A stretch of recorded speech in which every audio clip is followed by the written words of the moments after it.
সিরাজদৌল্লার মৃত্যু হয়েছিল ছুরির আঘাতে, তলোয়ারের আঘাতে।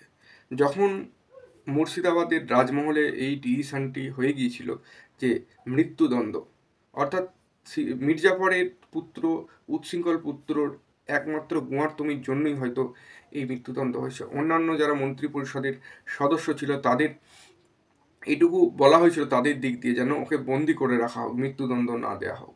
কিন্তু মির্জাফরের ছেলে, যেহেতু 17 বছর বয়স, আর যখন সিরাজদৌল্লার এই ঘটনা ঘটছে তখন সিরাজদৌল্লার বয়স হচ্ছে 24+, অর্থাৎ 25। এই বয়সে, মানে তাদের বয়সের পার্থক্যটা কম, তাই তাদের মধ্যে একটা হিংসা প্রতিদ্বন্দ্বিতা ছিল দীর্ঘদিন ধরে। তো স্বাভাবিকভাবে মিরান চাইছিল সিরাজদৌল্লাকে এই পৃথিবী থেকে সরিয়ে দেওয়া, যেন পরবর্তীকালে কোনো প্রবলেম ক্রিয়েট না হয়। সেই জন্য এই উদ্দেশ্যে যখন সব স্থির হয়ে গেল, মিরাজ অর্থাৎ মির্জাফরের ছেলে, তার বন্ধু লাল মোহাম্মদ, তাকে দায়িত্ব দেওয়া হলো যে ওকে ছুরির আঘাত করা, প্রথম ছুরির আঘাত করা। এই উদ্দেশ্য নিয়ে 23রা জুলাই কি হলো, রাতের বেলা তার কাছে যাওয়া হলো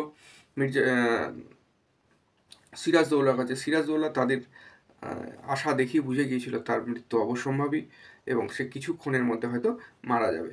তো সিরাজদৌল্লা প্রথমেই যেন রিকোয়েস্ট করলো যে তাকে যেন একটি সুযোগ দেওয়া হোক, যেন উজু হয়ে যেন সে নামাজটা পড়তে পারে।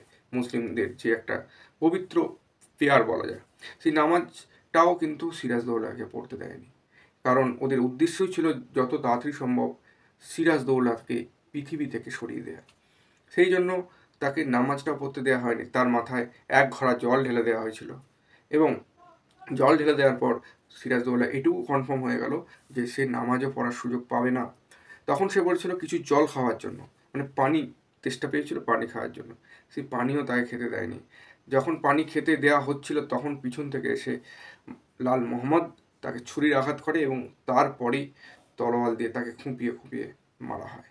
সে অভাবনীয় দৃশ্য। কিছুক্ষণের মধ্যেই সিরাজদৌল্লা মাটিতে লুটিয়ে পড়ে এবং তিনি মারা যান। এবং সিরাজদৌল্লা যে স্বাধীন শেষ নবাবের সূর্য মৃত্যুর মধ্যে দিয়ে অস্ত চলে গেল।